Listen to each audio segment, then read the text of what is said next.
Okay, so the first suture is the simplest suture. It is called this simple interrupted suture. It's probably what you've most seen or most familiar with when people talk about putting 5 stitches in. They got 5 stitches. That's 5 simple interrupted sutures. So this is a simple interrupted suture. So first thing you're going to do is you're going to make your incision, your surgical incision, and again, you're going to have your index finger on top, like we talked about, holding it like a pencil, and you're going to make, guided by your index finger, an incision of however long you desire.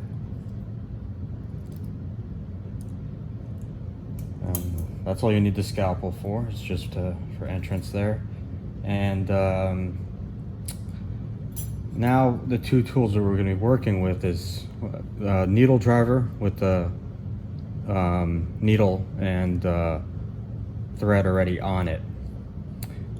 And again, thumb, ring finger, and you're holding your forceps in your non-dominant hand. Obviously, I'm right-handed. If you're left-handed, you'd be doing the opposite, which is fine.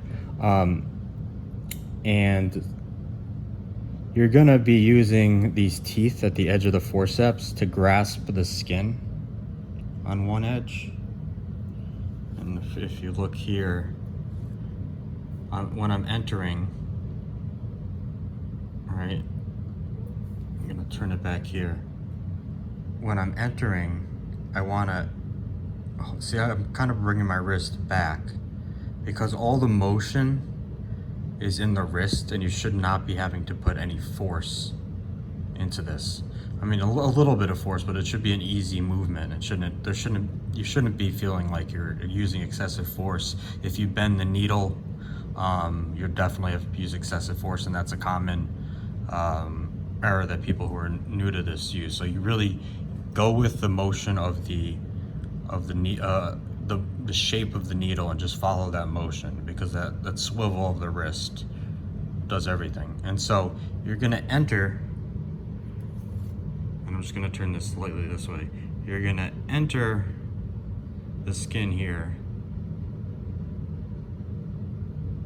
and it should tell you that the pink represents the skin, the dermis and epidermis, and all the yellow below it's fat, the subcutaneous layer. Okay, so I'm going in, and I want to bring the skin back so that I'm pretty much going in perpendicularly as much as I can to the skin, and I want to come out still in the pink area. And then I'm going to go back in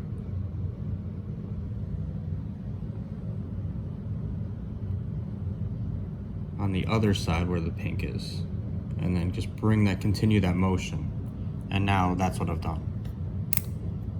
And then I'm just going to pull on the needle, and don't let a knot form as you pull it through. I'm pulling it through the length here.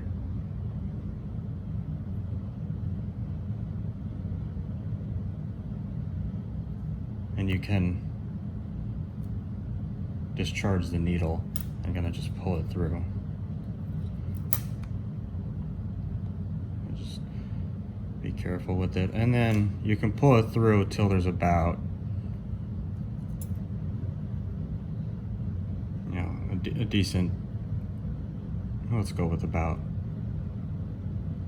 that much. So a decent tail. Okay, so now that we've got that in there, the thread in there, we're going to tie a knot. And the way we tie a knot is we are assisted by the needle driver. And so the needle driver is always in the middle between the two sides of the thread. So this is the long end of the thread, and this is the short end of the thread. So what you first do is you wrap around the long end of the thread twice. 1, 2. Then you grab the end of the short end and pull it through.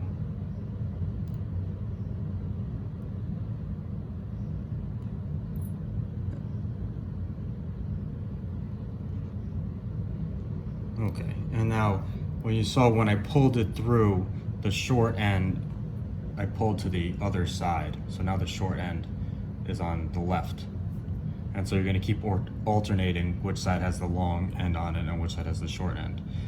And now I'm gonna do the same thing, except I'm only gonna wrap it around the needle driver once instead of 2 times for all the subsequent knots that I make. So I just made the first knot.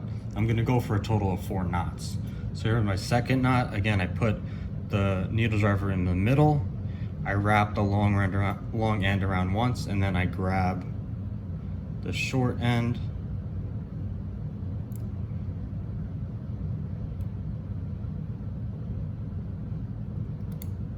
And I pull the short end to the other side than it was originally.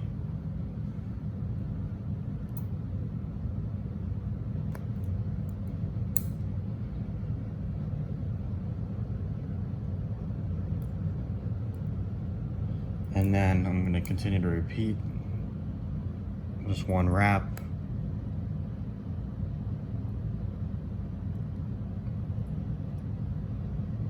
Bring the needle to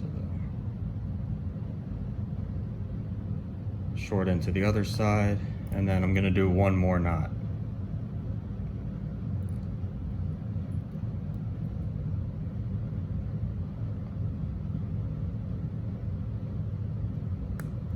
Okay, and see, I didn't actually need this much of a tail to begin with, but that's okay. So now what I want to do is take the scissors, and I'm just gonna, well, let's look at the knot too. You can see I'm pulling on it and it's not coming out. Right, if I'm giving it a gentle force. I'm not ripping at it, because if you rip at it, it will come out. But I'm giving it a little tug and it's not coming out. And you can just see how all the knots are kind of stacked upon each other. It's kind of hard to make out with this material, but it's also not too tight, so you're not seeing the skin. It doesn't look like it's being pulled in. So you want to give the skin some adequate room to breathe and to heal. And then we're just going to end it by giving it about that much length of a tail. And that is what people, when they say they got a stitch, that's a stitch. And so you could have 5 of these, and so you can keep making these right alongside each other along the incision.